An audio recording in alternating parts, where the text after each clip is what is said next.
गुणनखंड विधि कहते हैं। बात समझ में आ गई ना। अब देखो, जैसे अगर हम भाग विधि की बात करें, किसकी बात करें भाई, भाग विधि की बात करें, और मैं तुमसे कहूं कि 12 24 का एलसीएम क्या होगा, 12 और 24 का एलसीएम क्या होगा। तो देखो इसको ऐसे निकालना होता है, 12 लेते हैं और क्या लेते हैं मेरे भाई, 24। सबसे पहले हम ये देखते हैं कि क्या ये संख्या 2 से कट रही है। क्या देखते हैं भाई, क्या ये दोनों संख्याएं 2 से कट रही है, या कोई एक भी 2 से कट रही है क्या। या फिर हम ये देखेंगे 2 से नहीं कट रही, 3 से कट रही है क्या, 4 से कट रही है क्या, 5 से कट रही है क्या। इस प्रकार से हम खंड करते करते आगे इसको लेकर के चलते हैं। ध्यान देने वाली बात यह है कि हम सबसे पहले अभाज्य संख्याओं से ही इसको, अभाज्य संख्याओं से ही काटने का प्रयास करते हैं। क्या करते हैं मेरे भाई, अभाज्य संख्याओं से ही काटने का। जैसे देखो 2 एक अभाज्य संख्या है ना, मैंने बताया है अभाज्य संख्या सबसे छोटी क्या होती है, 2 होती है। एक जो है ना तो भाज्य है ना तो दो, जब 2 से हम काटेंगे तो ये कितनी बार में कटेगा हो, और ये जोर से बोलो, ये 2 से फिर काटेंगे कितनी बार में कटेगा, 3। और ये फिर 2 से कट रहा है, ये 3 बार में, और ये भी। अब फिर किससे कटेगा, 3 से। और ये 3 एकम में 3, 3 एकम में 3। हम ये प्रक्रिया तब तक करते हैं जब तक कि सबका मान किस, जो सबका मान है शेष वाला, वो किसके बराबर ना आ जाए भाई, सॉरी शेष नहीं, भागफल वाला मान किसके बराबर ना आ जाए, 1 के बराबर ना आ जाए। ठीक है ना। अब देखो 1 के बराबर आ गया ना। अब हम कहेंगे एलसीएम बराबर कितना हो जाएगा, तो कहोगे 2 गुणे 2 गुणे 2 गुणे, ये वाला 2 2 2 और 3 लिया है मैंने ना। आपस में सबका गुणा करो तो कितना आएगा, 2 दूना 4 दूना 8 3 24 आएगा। कितना आएगा, अगर मैं तुमसे पूछूं 12 और 24 का एलसीएम कितना होगा तो क्या बता दोगे भाई, 24। ये कौन सी विधि रही, भाग विधि, भाग विधि रही ना।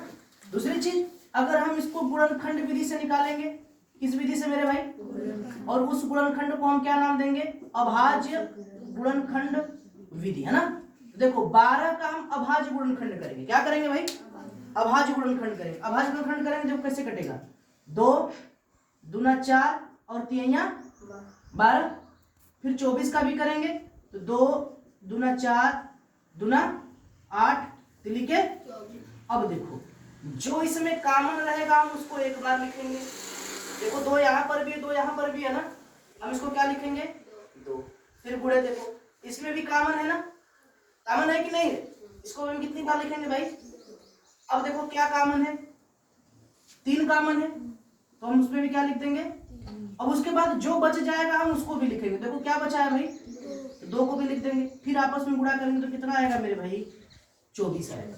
कितना आएगा, 24 आएगा। बात समझ में आ गई कि नहीं आ गई, बताओ। अभाज्य गुणनखंड और भाग विधि दोनों विधियां समझ में आई कि नहीं।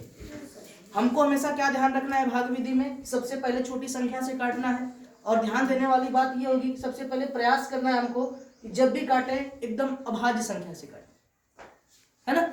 अभाज्य संख्याएं क्या होती हैं भाई, अभाज्य संख्याएं क्या होती हैं बताओ ना।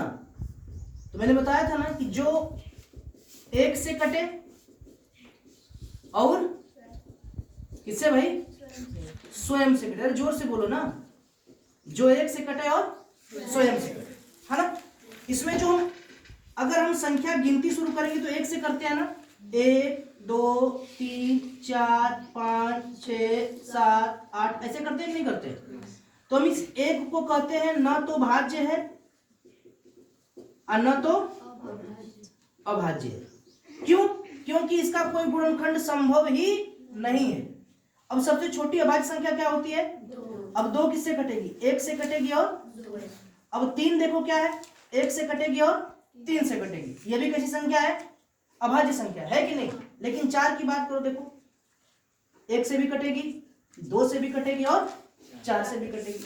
अतः 4 कैसी संख्या हो जाएगी भाई साहब, अरे बोलो ना, अभाज्य संख्या हो जाएगी ना। तो सबसे छोटी अभाज्य संख्या क्या कहलाएगी, 2। और सबसे बड़ी की हम संकल्पना नहीं कर सकते। बात समझ में आई, चलो ठीक।